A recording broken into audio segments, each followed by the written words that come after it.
दुनिया भर के लिए रहस्य का विषय बने मिस्र के हजारों साल पुराने मम्मी को बनाने का सच सामने आ गया है।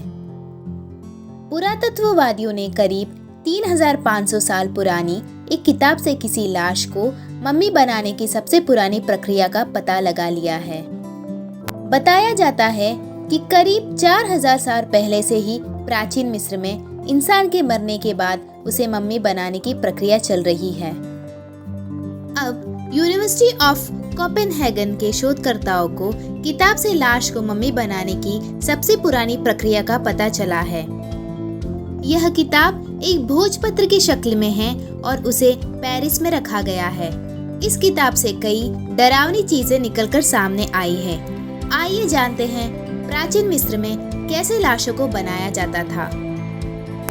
प्राचीन मिस्र में शव पर लेप को लगाने को एक बेहद पवित्र कला माना जाता था और इसकी जानकारी केवल कुछ ही लोगों तक सीमित थी। इस कला के बारे में ज्यादातर गुप्त बातें केवल कुछ ही लोग तक सीमित थी। यह कला एक व्यक्ति से दूसरे व्यक्ति को ज्यादातर जुबानी तरीके से सिखाई जाती थी।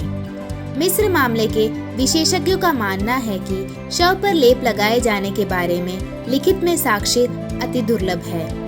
अब तक केवल 2 ऐसी किताबें मिली है जिनमें मिस्र में शवों को लेप लगाकर मम्मी बनाने के बारे में जानकारियां देने वाला माना जाता है।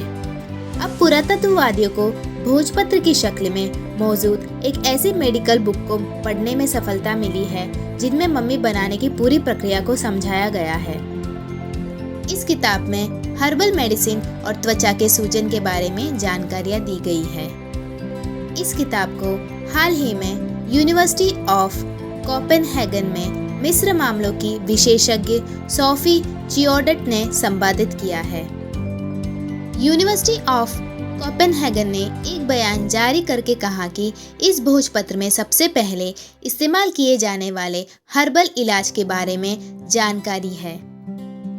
मिस्र मामलों की विशेषज्ञ सोफी ने कहा कि इस किताब को पढ़ने वाले के लिए यह जरूरी है कि वह विशेषज्ञ हो ताकि उसे इस प्रक्रिया का पूरा विवरण याद रह सके।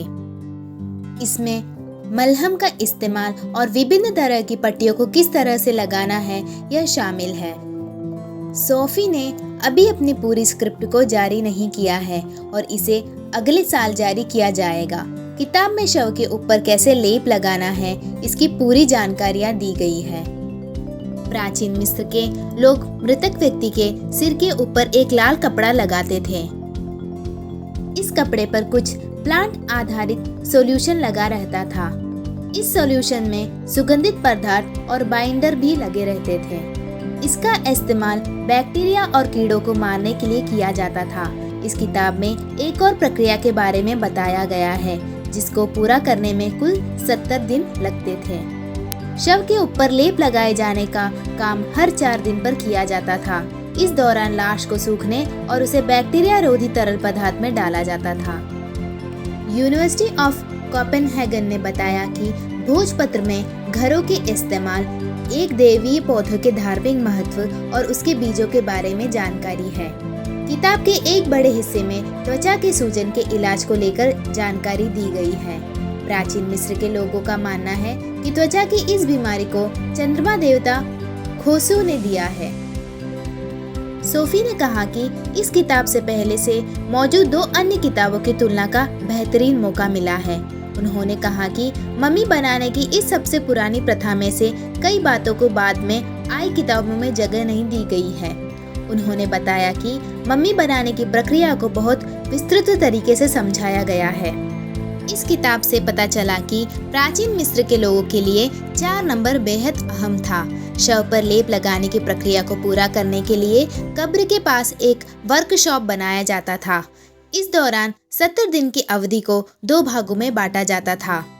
इसमें 35 दिनों तक शव को सुखाया जाता था और 35 दिन तक उसे लपेटा जाता था।